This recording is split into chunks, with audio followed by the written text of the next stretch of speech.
Inside Outlook is proudly supported by the Evans School of Public Affairs at the University of Washington, leading the field in public policy and management education, research and service for more than 50 years.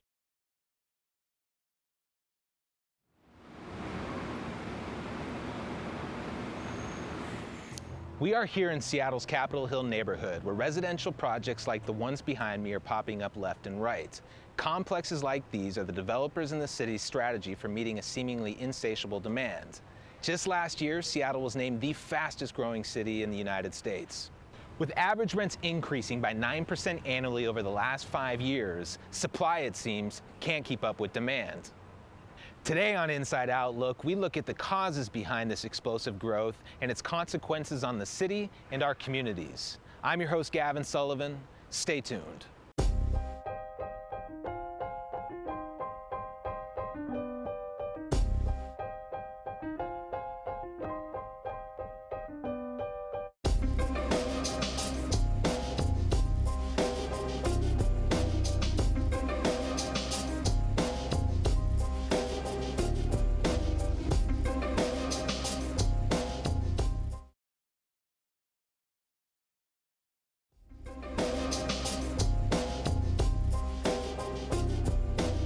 For the first time in over 100 years, Seattle is growing faster than its suburbs.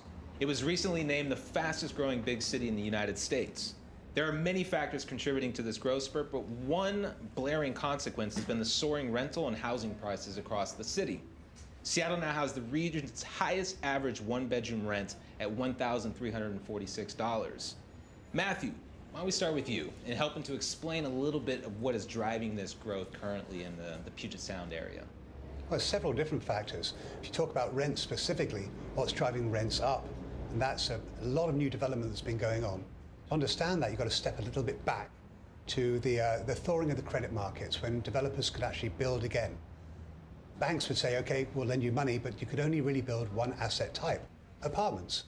So what happened is everyone started developing apartments. From that point onwards, those are obviously going to be more expensive units. That then in turn has driven the average rent up very dramatically in the last 4 or 5 years. What kind of numbers? I mean, is there a percentage increase available that demonstrates how fast that growth has been occurring? Well, of course, the last 4 or 5 years, it's been probably close to 9%. Annually. But if we go back further, take a longer timeline, it's averaged about 4.5% to 5% every year since about the mid-1990s. Is this sustainable? Do you see this growth continuing to go on this curve? Well, you can only keep on growing rents if you grow incomes.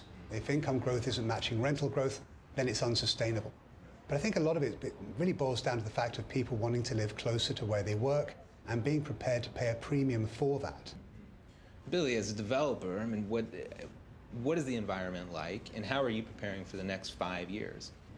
You know, to characterize the market for the past few years, it's been nothing but exciting from a developer standpoint.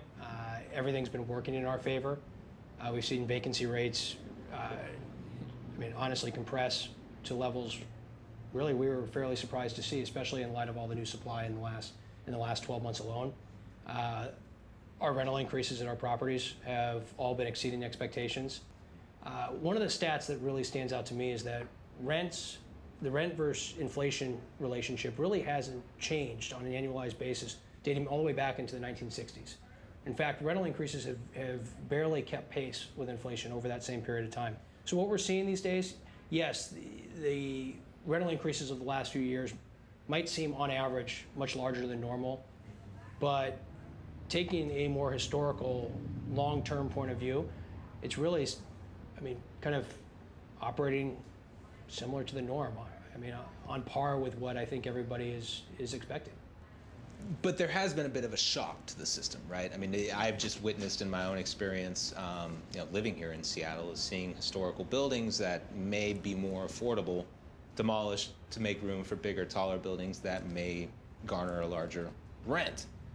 Who is paying the price of that the side of development? I think it's a tough issue because certainly the people who are paying the price, renters who are seeing their rent go up are paying a price, but at the same time, all of these people who are moving here, who are being hired by Amazon and all the other firms that are hiring, those are creating new jobs. Those are creating more demand for services. And so it's just like Matthew said, the rents can only keep going up if incomes are going up. And so there's going to have to be some balancing there.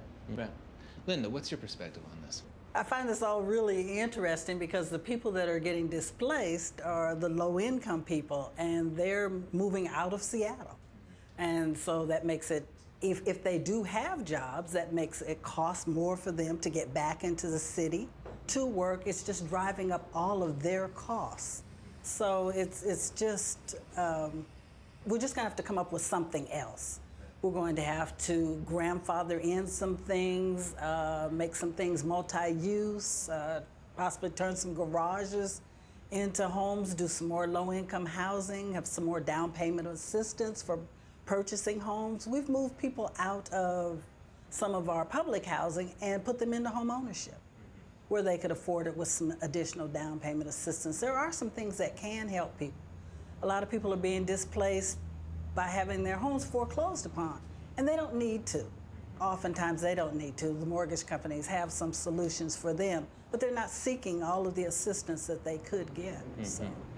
What's your experience here in Seattle? Obviously the rent seems extremely high, you know what I mean?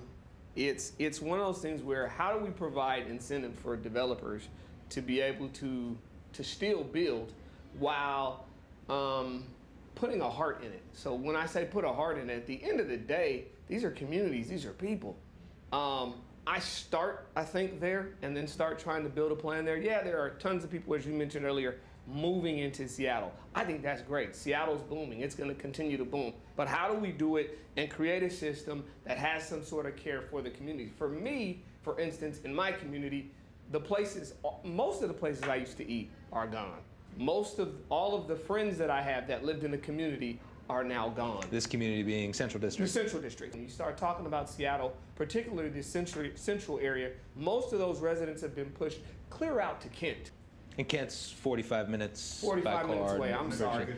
Yeah. On a good day, yeah. I mean, you tack in the Amazon and Microsoft traffic, and it can be an hour and a half. And so for a person like myself who has experienced it firsthand, my family has experienced it, all of my friends have experienced it, a lot of people really have no idea what to do. They're just kind of going, man, how do we navigate all of this and try to hold on to a sense of community and a sense of being together while embracing what is a good growth for the city. Jobs are good for the city. The economy booming is good for the city. It's good for everyone, but it's still, there has to come a point where we're accountable to ourselves how it works. You know? It doesn't make community. It doesn't make What doesn't make community? But when you're moving and dispersing, it doesn't make for the same community that you knew, is what I'm hearing. Draze brought up a really interesting point about having heart in this process of development. Does that factor in? I mean, because I would almost put out the argument that it's not necessarily your responsibility. I mean, if this is a business, you're there to make your residential units. How much does heart, how much does culture, taking into consideration the legacy of this city, factor in?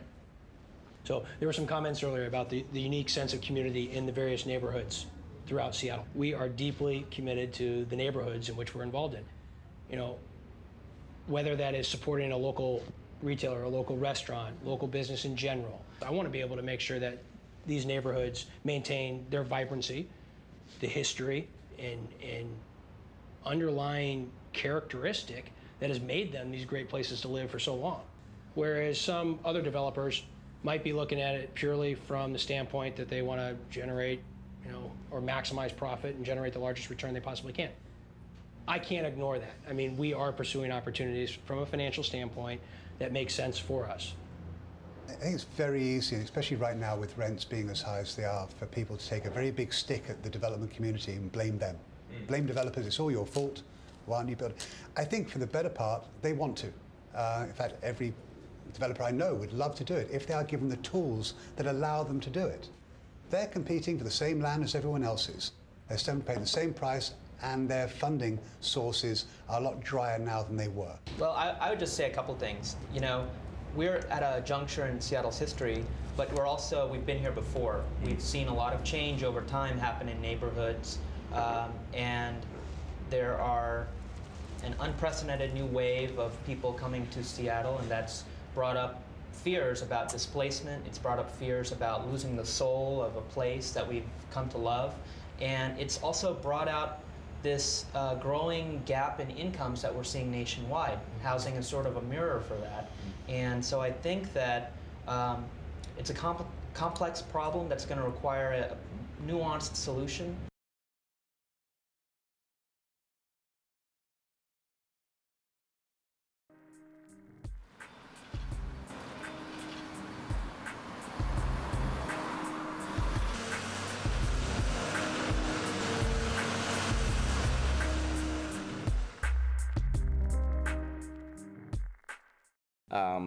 Just buying things. This is, like I said, there's going to be housing. The Key Bank, the city bought that. That's going to be housing. Well, I grew up in this community, interesting enough, actually about 8 blocks from here. So I know this community quite well. I have seen it when you didn't have to lock your doors. You know, I played baseball, Little League baseball here, when you could leave the house and not even lock your doors. And I've seen it just transform to where that wouldn't be a good idea to leave your house and not lock your door. So yeah, I've been here a while.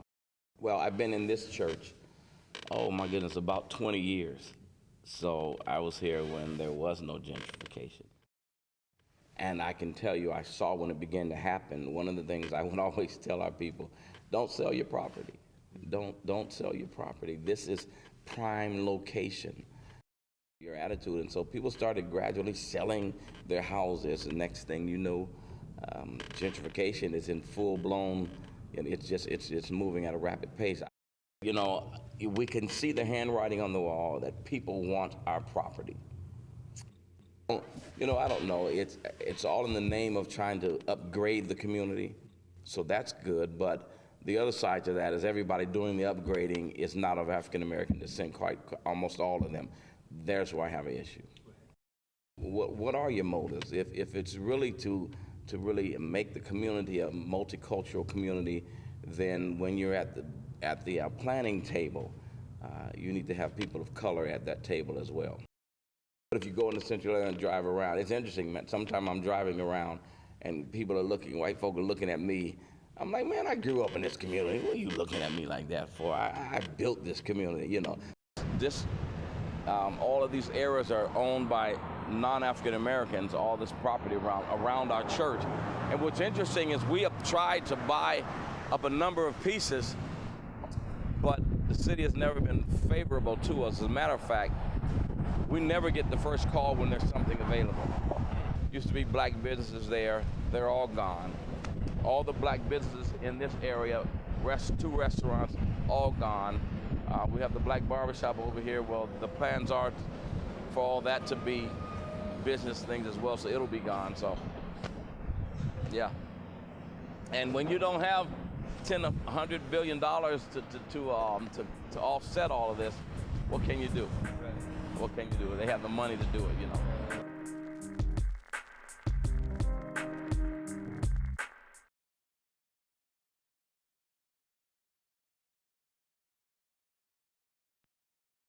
Gentrification. You mentioned this word, obviously a lot of stigma behind it.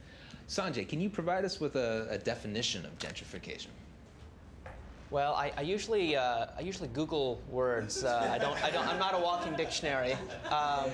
But I mean, the way I would look at gentrification, I suppose, is where you have communities that are where the people who have lived there for a long time are being quickly displaced by in-migration of people, and they're being displaced for economic reasons. That's what we've been seeing in Seattle's neighborhoods. I define displacement as moving out one economic cohort with another. And invariably it's one with a higher income. That tends to be the biggest factor of it. And that's the definition of gentrification. Correct, correct. So are we doing nothing about it? No, I think we are. Are we doing enough? We'll always argue we're not doing enough. But I think it's going to be very important to look at what is being done as much as what is not being done. But ultimately, as mentioned earlier on, are we going to stop the growth? No, we won't. And bottom line, city wants tax revenue. How do they get tax revenue? From businesses opening, from jobs being created, from people spending money. And that tends to be a far more important attitude in general. I can remember back when Fremont used to be full of artists and was not a mecca for tech firms, when Ballard used to be considered a neighborhood that was for the working middle class. And now I think the median price for a home there would be well over $600,000 in some parts. Same with Georgetown. It used to have the reputation for being where all the artists were in the city. Now they've all moved to Tacoma. So I think this change, this process of change, has been happening for a long time. And Markets evolve.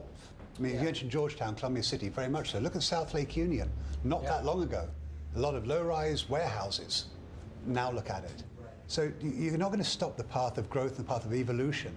Is it unfortunately going to have consequences? Very much so. But how do you mitigate those consequences rather than just wipe them off completely? Georgetown is a great example of an area which is evolving. I think the Central District will continue to evolve and become, in some respects, a very different place. Better? Well, you can't really quantify that, but it will be different. It is going to evolve. It is going to grow. And you can't stop that. It's going to be very difficult to do it. So some of the change, again, as he was saying, I don't believe we can stop the change. He's 100% correct. But I reject the notion that we can do nothing about it, that we can't control how the change happens. But when communities are fragmented, and that's what gentrification does, right? So my inability to connect with the person in my community keeps us from coming together, forming unions, forming groups and connections, because at the end of the day, when people are unified, that puts pressure on the city, which also puts pressure on them. Everybody, it's a relationship, but we have to become more organized and connected to be able to see what we want happen in the city. People still want home ownership. They really do. They really do want that neighborhood. They really do want that community you're talking about. We have home ownership classes, have been having them for years. They fell off, of course, when everything went bust, but now they're back up. They're standing room only. People coming to learn how to purchase a home. They want to live in that community. What we're finding, though, is we're having a hard time finding them a home to live in and enough subsidies, enough down payment assistance, because housing is so expensive. I want to focus a little bit more just on the specifics of what can be done. There are a couple different programs that are in place, one being the incentive program where you can obviously pay for additional density on a project, which has not been very well adopted overall in the city of Seattle. It hasn't been very well received in what No, way? from a developer standpoint, people are foregoing the fee and the ability to add density simply to build what they're allowed to under current zoning. It's just not worth it. About another one. Exactly. It doesn't pencil out? No, it doesn't. Well, the incentive zoning basically says you set aside 20% of the units to people making less than 80% of median income. That has created a whopping 55 units in Seattle. That's it. Wow. The alternative that developers can do is do a fee in lieu. And what that means is you give the city money, you get the density, and they build the affordable housing off-site. That's created about 600 units. So in aggregate, is it more? Yes. Is it still something which has been a raging success? Absolutely not. And everyone say, well, why isn't that the case? It costs someone like Billy as much to build that affordable unit as it does to build every other unit. From a demand standpoint, it's still keeping pace with supply. With new supply, new demand, escalating costs, rents are going to have to increase. Without the proper incentive or the proper public-private partnership that will make a project work to provide affordable housing, you're really left with evaluating it from a market rate housing standpoint only. And so that's a challenge right now. Rents have escalated, and the underlying fundamentals are still moving in the right direction for developers. It's a hard choice to do anything but market rate housing. Now, is that always going to continue? No. You said the supply is keeping up with demand, but I think it's important to note the supply is not keeping up with demand in the less than 60% of area median income. Right. The biggest shortage in the rental market right now is for those who make less than 30% of area median income. Right. There's nothing for them. There's just nothing for them. And the wait list at some of the public housing projects is like 10 years. At least. Are there examples of policies nationwide, other cities that are helping this situation? In Denver, what they've done, they're taking a page from the big capitalists who have been basically land banking during the Great Recession. When all these homes went into foreclosure around the country, hedge funds and big investors from around the world were buying up all of these properties and land banking it, basically. I mean, that's part of the problem is you have to be as agile as a private investor if you're working for the public, but a lot of nonprofit housing developers, they don't have the capital to pounce on a piece of property when it becomes available. And so by equipping the Land Conservancy with that essential capital to tie up a piece of property before a developer is going to tie it up, they can actually preserve it for generations as affordable housing. We could debate this all day long. We all know there's a problem. I mean, I think it's fascinating that we can get all of us together, talk about it, but at the end of the day, how are things going to change, and where can we find that common ground, that balance to incentivize private groups to help enhance the value of the public community as a whole. Can I say too to the public, our incentive for the private developer, the incentive has always been there. The incentive is there. It's continuing to be there. Our incentive didn't come until our neighborhood started changing, right? We were lazy, we're sitting back, neighborhood's changing now. Now we're frustrated, now we have an incentive. So to the people, to the public, it is about us coming together, getting unified so that we can form those partnerships. That partnership doesn't happen. Their incentive is there. They're going to continue to build, neighborhoods are going to continue to change, but as people come together, it doesn't matter whether it's Chinatown, Central District, whether it's Ballard, neighborhoods are going to continue to change until the public comes together to form those partnerships. And as people get creative, the ideas and the ways to make it happen are in people coming together. And that's what this is all about. I want to thank you guys very much for being with us here on Inside Outlook. Thank you.